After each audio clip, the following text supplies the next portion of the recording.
Viewers সবাইকে জানি শুভ নবমীর প্রীতি ও শুভেচ্ছা। তো আজকে আমি কিন্তু সকাল দিকে নবমীর প্যান্ডেল দেখতে বেরোতে পারিনি, কারণ গেছিল একটু দিদির বাড়ি গিয়েছিল, সেই জন্যে আমরা রাত্রির দিকে করে বেরিয়েছিলাম।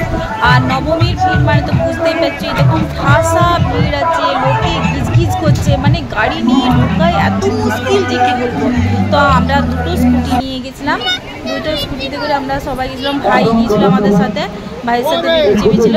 তো এখানে আমরা প্রথমে আগামী দিনে এসেছিলাম, এখানে অনেকটা খোলামেলা পরিবেশ আছে বলে। তো বেটুকে অনেক দিন ধরে মিকি মাউসটা চাপার জন্য বায়না করছিল, তো আজকে শেষমেশ ওকে চাপিয়েছে। দেখো কীরকম করে নামছে, দেখো কীরকম করে নামছে।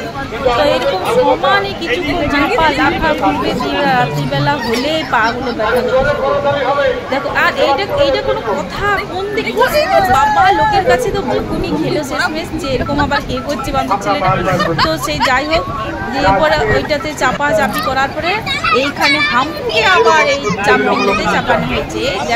এই দেখো কি অবস্থা। ওইখানে সব থেকে ছোটো ছিল, যে ও করছে কি উল্টো দিকে ডিগবা দিতে দিচ্ছে। আমার ভয় লাগছিল একবার যদি একটা লাভ কোনো বাচ্চার ওর ঘাড়ে পড়েছে তাহলে ব্যাস কিনে চ্যাপটা হয়ে যাবে। আর এখানে বেলুনগুলো খুব সুন্দর ছিল। এদেরকে নিয়ে কেউ মেলা ঘুরতে যায়, যে জিনিসটা দেখছে সেটা তো দেখে সেটাই নেবে।